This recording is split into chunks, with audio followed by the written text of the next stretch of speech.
Before FIFA became a worldwide powerhouse, or 2K football defined basketball, or even before John Madden was a household name, there was only Tecmo Bowl. Tecmo Bowl was a two-player American football game and was also the first game to feature real-life players.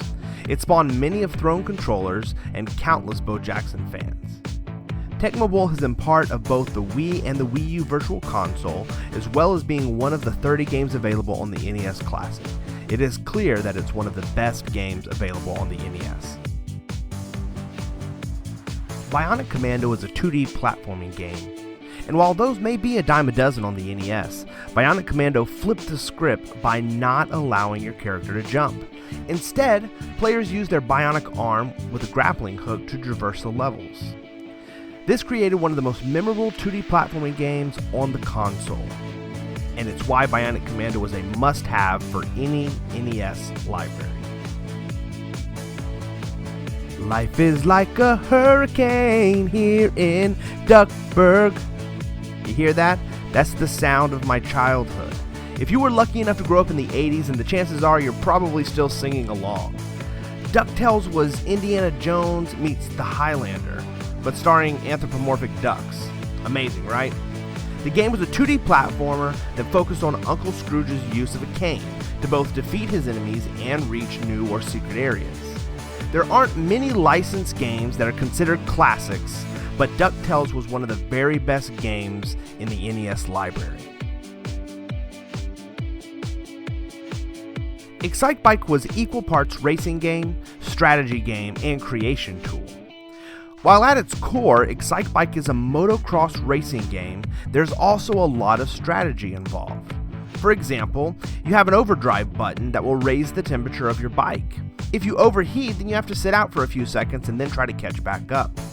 The stress that this offers the player is a great risk-reward for pushing your bike to get the lead. The depth of this game could be lost on a casual player, but true fans know just how great Excitebike was. Originally released in arcades as Punch-Out!, Nintendo branded the game as Mike Tyson's Punch-Out! When it was ported to the NES. The game follows Little Mac and his journey to become the world heavyweight boxing champion. But where the game really shines is in its gameplay. At its core, it's a puzzle-based boss rush. Players have to learn the rhythm and patterns of their opponents in order to advance to the next round. To this day, defeating Mike Tyson, or later Mr. Dream, remains the crown jewel of few gamers' achievements because Tyson was one of the hardest bosses ever created.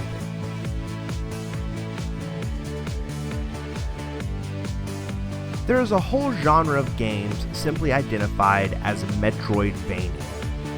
While both Castlevania and Metroid originated on the NES, it was their sequels that solidified their place in history. Dracula's Curse, the third Castlevania, puts players in the boots of Trevor Belmont on his journey to kill Dracula. However, it wasn't just a simple quest. In Dracula's Curse, you could find up to 3 assistant characters, you could make choices that would lead to multiple endings, and you could also choose the path in which you wanted to complete the game. Dracula's Curse more than lives up to its Metroidvania namesake.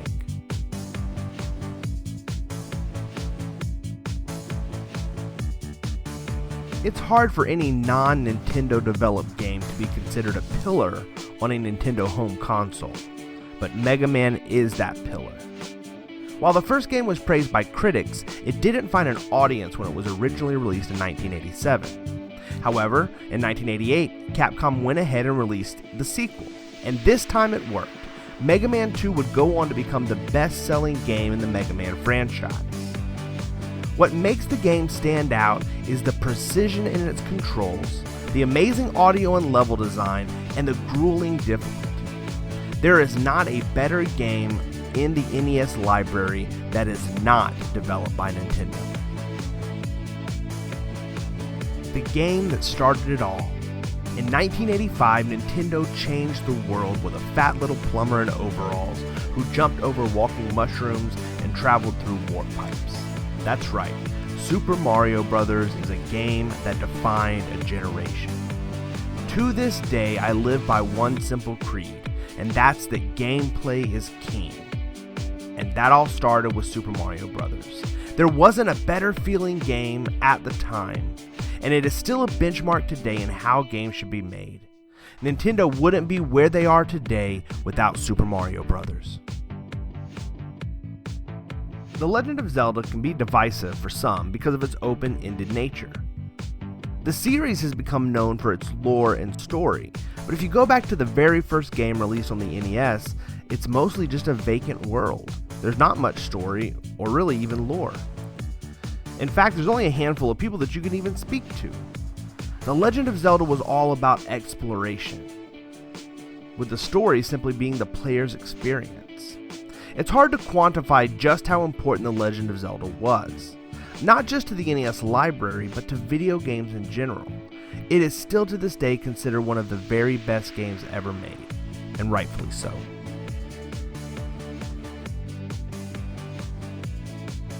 If Super Mario Bros. Defined a generation, then Super Mario Bros. 3 refined it. Super Mario Bros. 3 improved on absolutely every area of the original, while also still being faithful to what made the first game so great.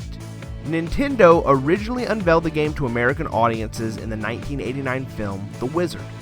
Super Mario Bros. 3 was an instant hit and went on to become one of the best-selling video games of all time. You'll normally find two camps of fans, the Super Mario Bros. 3 camp and the Super Mario World camp. No matter where you fall in that debate, you can't deny that Super Mario Bros. 3 is, without question, the best game that ever graced the Nintendo Entertainment System.